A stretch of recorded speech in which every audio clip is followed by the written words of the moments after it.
Ya, kembali lagi bersama saya dan ada Dwi di sini. Ini nggak podcast ya, ini cuma ngobrol sebentar doang. Paling 5 menit, 6 menit, mungkin 10 menit nanti jadinya gua nggak tahu. Setengah jam. Tapi ini kameranya kita bikin vertikal biar portrait, sorry, kita bikin portrait biar lebih simpel aja gitu karena buat nanti di reels ya dan dipotong-potong gitu lah. Kayak gini. Jadi, gua tuh sempat lah ya mention ke lu juga ini masalah ini nih. Jadi ada video. Ini ada video nih ya. Ini video ini.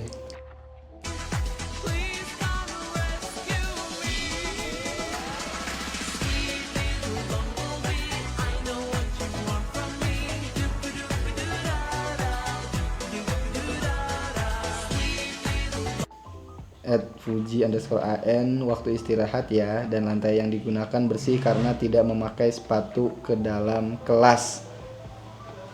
Oke. Nah,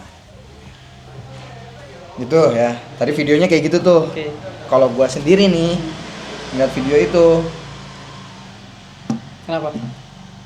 gue nggak serak aja gitu kalau ngeliat guru sama murid yang masih SD, berarti masih kecil ya, yang belum punya kedewasaan untuk pengambilan sikap yang bener-bener kayak misalnya diajakin mau, itu beneran mau, bukan karena ada abuse of power gitu atau ada relasi kuasa di situ gitu sehingga anak itu secara sukarela seperti itu gitu. Apalagi ya kayak ini di jam istirahat gitu ya. Dan gue nggak tahu itu fungsinya buat ice breaking atau buat apa gitu. Pertanyaan gue, ini kan tadi udah tahu nih permasalahannya ya lo ya kayak gitu ya. Nah pertanyaan gue nih, ini satu-satu ya tanyanya. Sebagai guru tuh pantas gak sih kayak gitu? Guru ya. Ini kita akan bahas orang tersebut ya. Kontennya maksudnya kontennya. Bukan si orangnya, tapi orangnya, kondisi konten. Kita dan hilangkan dilihat orangnya dari sudut pandang seorang guru ya.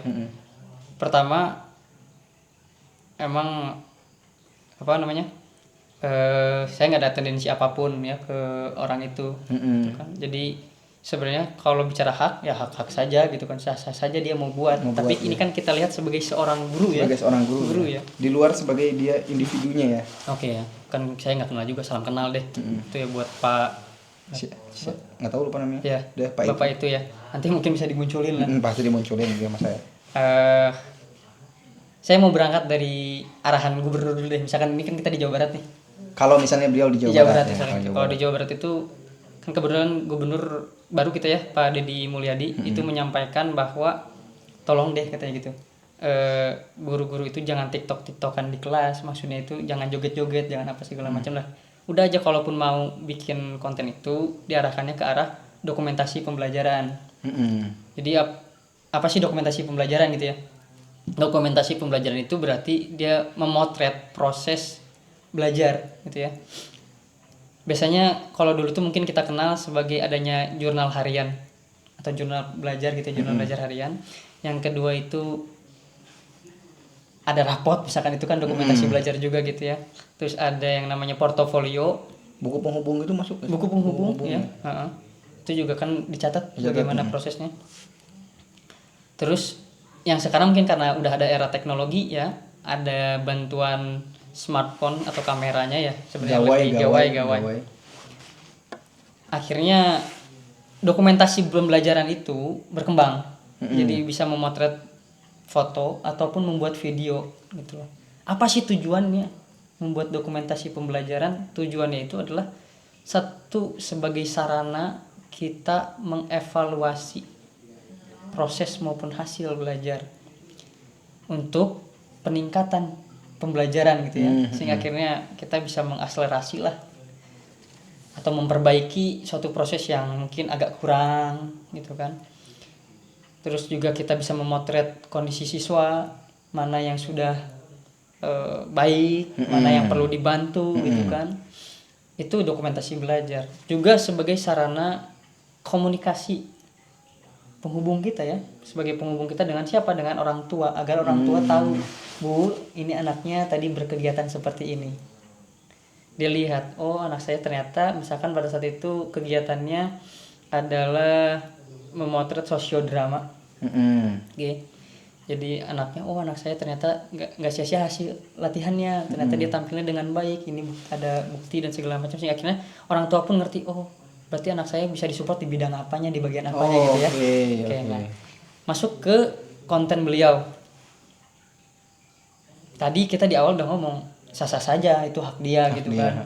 Tapi kalau kita lihat lagi dengan dia sebagai seorang guru, benar salah sih susah ya untuk bahas itu ya. Pasti kan debatable, kontroversi lah gitu kan. Tapi pantas dan tidak pantas. Coba kita masuk ke pantas dan tidak pantas. Ini pertanyaan untuk semua. Pantas tidak seorang guru itu berjoget-joget misalkan gitu? Kan nggak cuma dia yang joget-joget, tadi kan dia joget kan itu ya, termasuk joget kan? Joget kan. Kecuali memotret pembelajaran seni. Kecuali memang dia adalah guru tari atau modern dance. Kan banyak juga kan guru-guru yang dia kontennya itu nari tradisional dicampur dengan modern dance. Dan itu kan memang bagian dari pembelajaran. Iya. Nah, jadi kalau dibilang kapan waktunya kita bisa ngonten sebagai guru, susah. Kalau bukan jam belajar. Lalu kalau konten mah harus ada skripnya dong. Ya skripnya RPP namanya, lesson plan atau modul ajarnya itu. Modul ajarnya. Iya udah itu kan kalaupun mau konten sebenarnya saran saya ya itu kan. Sesuai dengan koridor. Iya koridor, jadinya kalau kita keluar koridor berarti nggak profesional. Ya, kan di tulisannya kan di captionnya itu kan waktu istirahat ya. Dan ya kalau misalkan gini nih, kalau misalkan ternyata dia itu bilangnya itu ice breaking gitu ya. Tapi di jam istirahat itu bisa nggak sih masuk dari sebenarnya? Ice breaking itu biasanya di awal atau ketika anak-anak udah jenuh dalam belajar gitu. Atau tengah-tengah ya karena udah tegang kondisi, udah ngantuk atau gimana misalnya gitu kan, untuk mengembalikan kondisi anak-anak biar fresh lagi, biar mau lagi nerima belajar gitu ya. Kita laksanakan ice breaking. Nah, ice breaking juga harapannya itu kan selain untuk yang namanya mengembalikan mood, kondisi atau mood tadi untuk mau belajar, juga diharapkan ice breaking yang dilakukan itu ada kaitannya dengan pembelajaran. Contohnya kita belajar bahasa Indonesia tentang kalimat sebab akibat. Bisa pakai games, jika saya maka saya gitu ya. Jika saya tidak makan maka saya sakit perut. Itu kan kalimat sebab akibat gitu kan. Jadi anak-anak nanti disuruh bikin jika saya maka saya, tapi jika sayanya misalkan si A, yang jawab maka saya si B. Nah, itu kan juga bisa jadi humor kan. Jadi kan oper-operan. Oper-operan. Selain itu buat mengenal kalimat sebab akibat, dia juga akhirnya seneng lah gitu kan. Seru, kadang-kadang kan ada yang gak nyambung gitu ya, jadinya lucu atau gimana.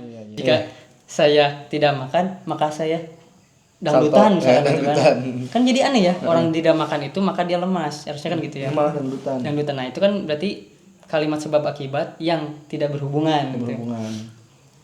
Nah jadi akhirnya ketika guru mau masuk ke materi, penjelasan materi tadi tuh, sebenarnya yang kita lakukan di ice breaking tadi itu tuh pelajaran kita hari ini. Nah, anak udah melakukan dulu, baru dia belajar. Wah, gue udah tahu tadi gitu, misalkan gitu ya. Jadi sisanya udah tinggal have fun aja, karena dia udah masuk ya, dia udah ngerti ini akan belajar apa gitu kan. Selain guru memang di awal harus menjelaskan tujuan pembelajaran, aktivitas pembelajarannya seperti apa dalam satu hari tersebut. Nah,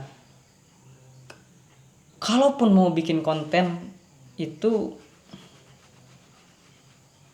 kira-kira dia harus mempertimbangkan ini pantas atau tidak pantas, ini mendidik atau tidak mendidik gitu kan. Kalau tadi makanya saya sebut juga kurang pantas, kayaknya kurang mendidik juga gitu. Kan dia ngajarin main bowling. Ada sarana prasarananya masing-masing ya. Itu mungkin belum ada. Makanya jadi orang kreatif. Ya, kalau kreatif ingin mengembangkan dan memberikan ruang untuk aktualisasi diri bagi siswa-siswanya, harusnya yang menonjolnya siswa, bukan gurunya. Oh itu yang boleh muncul, tapi kalau bisa sih ya udah diorkestrasikan anak-anaknya. Anak-anak belajar megang kamera, diajarin bagaimana nge-shoot yang baik, sampai ngedit bikin skrip segala macam. Itu lebih oke, karena dia dimensi sebagai guru gitu kan. Dia membersamai anak-anaknya, memberikan semangat gitu kan. Bukan malah dianya yang jadi aktor utama. Ya, tapi terus juga kalau lihat itunya apa namanya? Profil media sosialnya ada bisnis DM gitu kan. Ya, ada bisnis DM. Jangan sampailah harapannya anak-anak itu dikontenin sebagai keuntungan pribadi misalkan gitu kan. Karena, tapi kan kalau misalnya dibagi ya nggak boleh dong. Oh iya, tetap gini aja kita. Nah, iya bener. Ini jadi pertanyaan nih. Kalau misalkan itu kan bisnis ya dia ya. Terus ternyata si anak-anak ini dibagi duitnya gitu. Kan ini Itu anak gimana? ya maaf ya nih. Mungkin ini akan banyak pemahaman yang berbeda gitu ya. Ha-ha. Tapi gini, anak itu kan ada ini, pernah dengar gak? Ada hak anak dalam keputusan UNESCO. Terus diambil oleh Indonesia juga, karena Indonesia kan termasuk daripada negara yang tergabung di sana. Salah satunya hak pendidikan. Ketika anak belajar ya udah fokuskan dia di belajar gitu kan. Kalau dia diajarin untuk bekerja, maaf ya, mungkin patut diduga itu termasuk ke dalam eksploitasi. Patut diduga, tapi belum tentu ya, belum tentu. Bahaya Kita juga kan nggak tapi tahu kalau motifnya bahaya apa juga ya. kayak gitu ya. Karena kan dibayar. Karena ada transaksi itu Ya, ya. ada keuntungan pribadinya. Sebenarnya nggak dibayar pun, kalau itu untuk keuntungan pribadinya termasuk eksploitasi. Karena dia kalau dibayar apalagi berarti mempekerjakan dong. Iya ya kalau dibilang. Dan kalau misalnya itu rutin dan itu disepakati oleh si anak, tapi disepakati oleh anak juga kan usia segitu. Nggak bisa, itu kan usia anak-anak ya, belum bisa ngambil putusan sendiri. Makanya kalau mau apa-apa pasti harus melalui orang tuanya. Kalau orang Ini boleh tuanya atau enggak? sepakat. Aneh ya. Kalau orang tuanya sepakat, ya ini tugasnya dinas perlindungan anak berarti. Udah bukan cuma pendidikan. Bukan berarti. cuma pendidikan, jadi ada dinas terkait. Ya minimal pengawas itu juga mengawas itu nggak cuma datang ke sekolah ya, mudah-mudahan juga bisa berselancar di media sosial, gitu kan. Jadi dia melihat ini konten-konten yang mendidik dan tidak mendidik, dan itu tuh kan ada memang tugas untuk pembinaan ya oleh pengawas-pengawas sekolah. Nah, menurut Mas nih, konten tersebut mendidik atau enggak? Ya Yang sebenarnya bukan orang sebagai guru ya, atau cuma ngelihat aja tuh udah Iya. yakin banget itu tuh nggak ada mendidiknya sebenarnya. Oke, Coba coba joget-joget doang. Apalagi ada kata-katanya kan apa ngerespon tren. respon tren ya. Trennya siapa tuh tadi lupa gue namanya. Kalau gimana? Ini kata-katanya aja nih. Join tren Fuji_AN waktu istirahat ya gitu. Dan lantai yang digunakan bersih karena tidak memakai sepatu ke dalam kelas gitu. Ya untungnya lantainya bersih ya. Kalau misalnya lantainya nggak bersih kan kasihan bajunya kotor gitu. Ya sebenarnya juga nggak perlu lepas sepatu ya, karena udah ada tugas kebersihan kan di sekolah. Ya tapi itu punya budayanya masing-masing. Budaya lah. masing-masing ya betul. Kita masuk ke eksploitasi atau tidak. Coba saya nanya ke AI aja ya, ke Meta. Apa itu eksploitasi? Eksploitasi. Oh soalnya pakai AI ya, karena kalau yang nggak pakai AI orang akan kalah ya.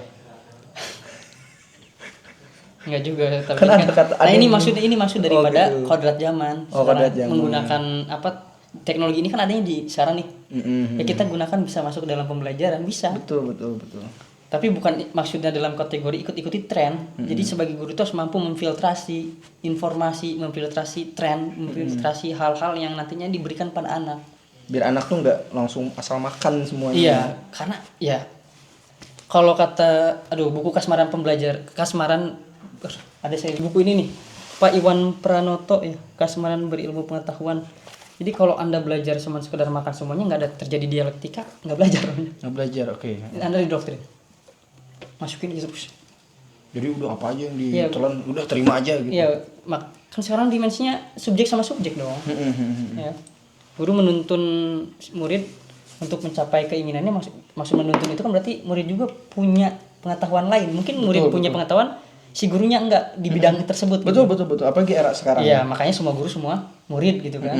Jadi kita bisa belajar dimanapun dan pada siapapun, seperti apa yang disampaikan Kak Jarwantara. Setiap tempat adalah sekolah, setiap orang adalah guru. Iya. Gitu. Jadi TOT dimanapun ya. TOT dimanapun ya. Oke. Keren. Nah, kita masuk ke yang tadi ini udah dijawab ya sama Meta AI. Jadi eksploitasi itu adalah tindakan yang tidak etis dan tidak adil, di mana seorang atau kelompok orang menggunakan kekuasaan atau otoritas atau pengaruh mereka, Oke. untuk memanfaatkan orang lain, sumber daya atau situasi untuk keuntungan pribadi atau kelompok. Nah, apa sih eksploitasi? Contoh-contohnya ada contohnya eksploitasi anak, eksploitasi pekerja, eksploitasi sumber daya alam, eksploitasi seksual. Nah, tadi kita balik. Anak SD umur berapa sih kira-kira? Kira-kiranya itu dari 7 ya, paling mudahnya 6 gitu ya, sampai 13. kita 13 lah 13 kira-kira ya. Itu dari kelas 6 biasanya kalau kayak gitu. Itu masih kategori anak. Iya. Remajanya kan dia di atas. 17 ya. Oke. Nah, eksploitasi anak itu apa dijelasin di sini juga, menggunakan anak-anak untuk melakukan pekerjaan ya yang berbahaya atau tidak pantas. Nah, sekarang kembali saja penilaiannya ke teman-teman semua. Kira-kira konten tersebut pantas atau tidak sebagai anak yang berbackground di video tersebut Dan di pendidikan, kelas gitu ya. di kelas.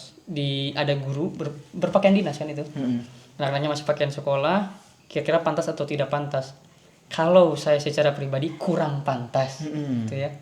Biar aman ya. Biar aman Kurang ya. pantas. Nanti diserang sama fansnya, Iya. Anda mau? Janganlah kan Jangan, kita ya. sama-sama guru satu ilmu, jangan saling ganggu. Iya. Oke. Nah, di mana ciri-ciri eksploitasinya misalkan gitu ya. Tadi di profilnya itu ada bisnis ya, konten-konten itu berarti kan untuk meningkatkan insight ya. Insight. Oke. Terus banyak yang tertarik karena lihat itu ada anak-anak lucu gitu kan, atau seru nih sama Terus dia anak-anaknya. bilang, Seru tapi kurang pantas aja gitu. "Ya, pokoknya guru kayak gini tuh seru banget Iya. kayaknya gitu." Lebih seru lagi kalau dia sama anak-anaknya lagi dalam kondisi belajar di mana anak-anaknya kasmaran banget sama belajarnya gitu. Bukan sama dianya. Sama belajarnya lah. Sama belajarnya. Sama belajarnya. Kalau sama dianya mah nggak boleh tuh, Nggak Pak. boleh ya? Nggak boleh. Oke, Mak. Kalau misalnya kan ini kan eksploitasi tadi kan ya, bla bla bla segala macam gitu. Nah, kalau misalnya ternyata mereka dikasih fee itu gimana? Yang ini lebih ini lagi ya, maksudnya berarti benar dong, patut diduga benar itu kan terhadap eksploitasinya karena dipekerjakan jadinya. Jadi kayak kerja kan. Teman-teman atau anak-anak murid kita membantu kita dikasih bayaran. Berarti dia bekerja pada si yang memberi kan. Iya juga ya jadinya ya. Dan anak tidak boleh dong diperjakan. Jadi meskipun dia bilang itu tuh reward gitu. Fee kan bahasanya. Iya, fee ya. Kalau reward mah tepuk tangan juga reward. Di kelas juga kita belajar tentang apresiasi kan, mengapresiasi murid ketika murid itu berhasil, bagus. Tidak perlu segala sesuatu itu material kan. Nggak perlu dikasih duit. Nah, ya. ketika anaknya misalkan terus-terusan dikasih uang, bagaimana dengan orientasi anak? Di masih anak-anak udah ngerti uang. Oh iya, jadi gimana dampaknya terhadap belajar? Jadi setiap ada mau bikin konten akhirnya mereka baris gitu ya. Sama aku aja Pak biar dapat gitu duit gitu nanti ya. Jadi orientasinya bukan lagi untuk berkarya, tapi untuk Duit. mencari pundi-pundi uang gitu ya. Itu dampak psikologis ya berarti. Iya, bahaya sih, jangan sampai ya kayak gitu ya. Nah, kalau misalnya orang tuanya sepakat, Aneh ya. Kan konten itu saya juga bikin, masalahnya saya juga bikin. Tapi konten-kontennya yang memotret proses belajar. Saya share nggak? Saya share ke orang tua yang pertama. Terus saya bilang ini boleh nggak di-share ke yang lain? Karena kita tuh kenal namanya berbagi praktik baik. Untuk menginfluence guru-guru lain. Siapa tahu yang kita buat itu proses belajarnya bisa ditiru oleh orang lain dan akhirnya berdampak baik lah untuk ekosistem pendidikan. Atau mungkin ketika saya share ada masukan, Pak kayaknya lebih baiknya begini, Pak kayaknya lebih baiknya begini. Tujuannya nggak jauh kemana-mana selain evaluasi belajar sebenarnya gitu kan. Tapi kalau udah ke yang lain-lain kayaknya kurang pas aja gitu. Nah kalau orang tuanya mau, ini kan banyak latar belakangnya ya. Mungkin orang tuanya nggak ngerti tentang eksploitasi, orang betul. tuanya Bisa juga nggak paham bahwa ini tuh pantas dan tidak pantas karena kita juga harus ngerti tentang norma yang hidup di masyarakat. Norma kesopanannya gimana? Coba Anda joget-joget, mau nggak? Gak mau lah. Kalau joget-jogetnya lagi manggung sih oke. Oke, ada konteks di situ. Konteksnya. Ini juga konteksnya sebagai pembuatan konten. Cuman sayangnya di sekolah aja. Sekolah dan dia pakai seragam Iya. dan keduanya masih pakai seragam ya. Yang satu pakai seragam sekolah untuk anak-anak sekolahnya, yang satu lagi pakai seragam kedinasan. Nah itu gitu. Nah itu kurang pas aja kalau orang tuanya ngizinin. Terus balik lagi coba tadi ke yang Mas juga bilang ini ice breaking. Ice breaking ya. Kalau ice bisa breaking, ice breaking itu kan untuk memecah kebekuan ya. Jadi mencairkan suasana lah untuk mengembalikan mood anak untuk mau belajar lagi. Tapi dilakukannya di jam istirahat. ya nggak perlu ice breaking lah. Mereka udah cair itu suasana istirahat. Makan ya, jajan, Ya, apa. setidaknya kan gini, kalau di waktu istirahat itu guru harus profesional karena itu hak anak. Kalau di sekolah saya itu ada ini, Mas. Saya karena Mas ngomongin ini ya, saya potret nih. Ada di poin tata tertib guru mengajar judulnya ya. Ditempel di sekolah. Ini boleh nanti ditayangin ya. Boleh, kan nggak ada nama sekolahnya ini. Kebetulan saya ngajar ya. Ngajar sekolah dasar. Di sini dimulai dari yang ini deh, kita baca dulu ya. Tidak diperbolehkan mengurangi jam pelajaran sehingga siswa istirahat, ganti pelajaran atau pulang sebelum. Tidak boleh memulangkan siswa tanpa seizin guru piket atau kepala sekolah. Nih poin 16 ini. Tidak diperbolehkan menggunakan waktu istirahat untuk ulangan atau kegiatan lain di dalam kelas. Kenapa? Karena anak murid punya hak kemerdekaannya sendiri untuk mengatur istirahatnya mau ngapain. Yang selama dia tidak mengganggu ketertiban, tidak mengancam orang lain, tidak membahayakan dirinya. Jadi ada anak yang istirahatnya pengen makan karena dia lapar, karena belum sarapan. Terus ada anak yang istirahatnya dia pengen sekedar tiduran di bangkunya karena dia ingin mengembalikan tenaganya untuk belajar kembali. Ada juga anak yang istirahat, ya udah gue pengen main, saya pengen main sama teman-teman saya. Oke. Terus kalau misalkan itu dibuat di jam pulang, parah.